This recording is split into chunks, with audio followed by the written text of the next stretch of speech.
Hi hello friends, ಎಲ್ಲರಿಗೂ ನಮಸ್ಕಾರ. ರಜನಿ ಅಡುಗೆ ಮನೆ ಚಾನಲ್ಗೆ ತಮ್ಮೆಲ್ಲರಿಗೂ ಕೂಡ ಸ್ವಾಗತ.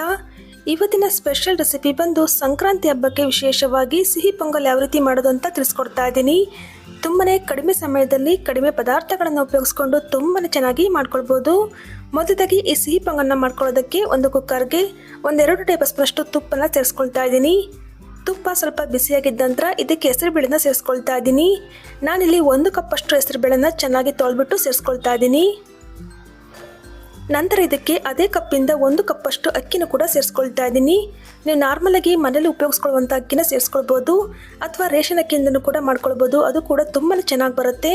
ಅಕ್ಕಿನ ಹಾಕಿದ ನಂತರ ಊರಿನ ಲೋ ಟು ಮೀಡಿಯಂ ಫ್ಲೇಮ್ ಇಟ್ಕೊಂಡು ಚೆನ್ನಾಗಿ ಇದನ್ನು ಫ್ರೈ ಮಾಡ್ಕೊಳ್ಳೋಣ. ಅದರಲ್ಲಿರುವಂಥ ಹಸಿ ವಾಸನೆ ಹೋಗಬೇಕು, ಅಲ್ಲ ತನಕ ಚೆನ್ನಾಗಿ ಇದನ್ನು ಫ್ರೈ ಮಾಡ್ಕೊಳ್ಬೇಕು. ನೋಡಿ, ಈ ಥರ 2-3 ನಿಮಿಷ ಚೆನ್ನಾಗಿ ಫ್ರೈ ಮಾಡ್ಕೊಂಡಿದ್ದ ನಂತರ ಇದಕ್ಕೆ ನೀರನ್ನು ಸೇರಿಸ್ಕೊಳ್ತಾ ಇದ್ದೀನಿ. ಅಕ್ಕಿ ಮತ್ತು ಬೇಳೆ ತಗೊಂಡಿರ್ತಕ್ಕಂಥ ಕಪ್ಪಲ್ಲಿ 5 ಕಪ್ಪಷ್ಟು ನೀರನ್ನು ಸೇರಿಸ್ಕೊಳ್ತಾ ಇದ್ದೀನಿ. ಅಂದರೆ 1 ಕಪ್ಪಿಗೆ 2.5 ಕಪ್ಪಷ್ಟು ನೀರನ್ನು ಹಾಕ್ಕೊಳ್ಬೇಕಾಗತ್ತೆ. ಇವಾಗ ಈ ಥರ ಒಂದ್ಸಲ ಚೆನ್ನಾಗಿ ಮಿಕ್ಸ್ ಮಾಡ್ಕೊಳ್ಳೋಣ. ನೋಡಿ, ಈ ಥರ ಚೆನ್ನಾಗಿ ಮಿಕ್ಸ್ ಮಾಡ್ಕೊಂಡಿದ್ದ ನಂತರ ಲಿಡನ್ನು ಕ್ಲೋಸ್ ಮಾಡಿ 2-3 ವಿಸಲ್ ಕೂಗಿಸ್ಕೊಳ್ಬೇಕಾಗತ್ತೆ. ಈಗ ನೋಡಿ, 2 ವಿಸಲ್ ಆಗಿ ಕಂಪ್ಲೀಟ್ ತಣ್ಣಗಾದ ನಂತರ ಓಪನ್ ಮಾಡಿ ತೋರಿಸ್ತಾ ಇದ್ದೀನಿ. ನೋಡ್ಬೋದು, ಅಕ್ಕಿ ಮತ್ತು ಬೇಳೆ ಚೆನ್ನಾಗಿ ಬೆಂದಿದೆ. ಇವಾಗ ಒಂದ್ಸಲ ಜೊತೆಗೆ ಮಿಕ್ಸ್ ಮಾಡಿಕೊಂಡು ಇದನ್ನು ಪಕ್ಕಕ್ಕೆ ಎತ್ತಿಟ್ಕೊಳ್ತಾ ಇದ್ದೀನಿ. ಇವಾಗ ಗ್ಯಾಸ್ ಆನ್ ಮಾಡಿ ಒಂದು ಕಡಾಯಿಗೆ ಬೆಲ್ಲನ ಸೇರಿಸ್ಕೊಳ್ತಾ ಇದ್ದೀನಿ. ಅಕ್ಕಿ ಮತ್ತು ಬೇಳೆ ತೊಗೊಂಡಿದ್ನಲ್ಲ, ಅದೇ ಕಪ್ ಅಳತೆಯಲ್ಲಿ 1.5 ಕಪ್ಪಷ್ಟು ಬೆಲ್ಲನ ಸೇರಿಸ್ಕೊಳ್ತಾ ಇದ್ದೀನಿ. ಸ್ವೀಟ್ ಕರೆಕ್ಟಾಗಿ ಆಗುತ್ತೆ. ನಿಮ್ಗೆ ಇನ್ನೂ ಜಾಸ್ತಿ ಬೇಕಾದರೆ ಇನ್ನೂ ಕೂಡ ಜಾಸ್ತಿ ಸೇರಿಸ್ಕೊಳ್ಬೋದು. ನಂತರ ಇದಕ್ಕೆ 1-2 ಟೇಬಲ್ ಸ್ಪೂನಷ್ಟು ನೀರನ್ನು ಸೇರಿಸ್ಕೊಳ್ತಾ ಇದ್ದೀನಿ. ಸೇರಿಸ್ಕೊಂಡು ಊರಿನ ಮೀಡಿಯಂ ಫ್ಲೇಮಲ್ಲಿ ಇಟ್ಕೊಂಡು ಬೆಲ್ಲನ ಚೆನ್ನಾಗಿ ಕರಗಿಸ್ಕೊಳ್ಬೇಕಾಗತ್ತೆ. ಇಲ್ಲಿ ಯಾವುದೇ ರೀತಿಯ ಪಾಕ ಮಾಡೋ ಅವಶ್ಯಕತೆ ಇಲ್ಲ. ಬೆಲ್ಲ ಎಲ್ಲ ಚೆನ್ನಾಗಿ ಕರಗಿದ ನಂತರ 1-2 ನಿಮಿಷ ರೀತಿಯಾಗಿ ಚೆನ್ನಾಗಿ ಕುದಿಸ್ಕೊಂಡ್ರೆ ಕಲರ್ ನಿಮಗೆ ತುಂಬಾ ಚೆನ್ನಾಗಿ ಬರುತ್ತೆ. ನೋಡಿ, ಈ ಥರ ಚೆನ್ನಾಗಿ ಮಿಕ್ಸ್ ಮಾಡ್ಕೊಳ್ತಾ 1-3 ನಿಮಿಷ ಚೆನ್ನಾಗಿ ಕುದಿಸ್ಕೊಂಡ್ರೆ ಸಾಕು. ಇವಾಗ ಬೇಯಿಸಿ ಇಟ್ಕೊಂಡಿದ್ವಲ್ಲ ಬೇಳೆ ಮತ್ತು ಅಕ್ಕಿನ ಸೇರಿಸ್ಕೊಳ್ತಾ ಇದ್ದೀನಿ. ಸೇರಿಸ್ಕೊಂಡು ಇದನ್ನು ಚೆನ್ನಾಗಿ ಮಿಕ್ಸ್ ಮಾಡ್ಕೊಳ್ಳೋಣ. ಹಾಗೆಯೇ ಫ್ರೆಂಡ್ಸ್, ನಿಮ್ಮ ಹತ್ರ ಒಂದು ರಿಕ್ವೆಸ್ಟ್ ಮಾಡ್ಕೊಳ್ತಾ ಇದ್ದೀನಿ. ಯಾರಿನೂ ನಮ್ಮ ಚಾನಲ್ ಸಬ್ಸ್ಕ್ರೈಬ್ ಮಾಡ್ಕೊಂಡು ನೋಡ್ತಾ ಇದ್ರೆ ದಯವಿಟ್ಟು ನಮ್ಮ ಚಾನಲ್ನ ಸಬ್ಸ್ಕ್ರೈಬ್ ಮಾಡಿಕೊಂಡು ಸಪೋರ್ಟ್ ಮಾಡಿ.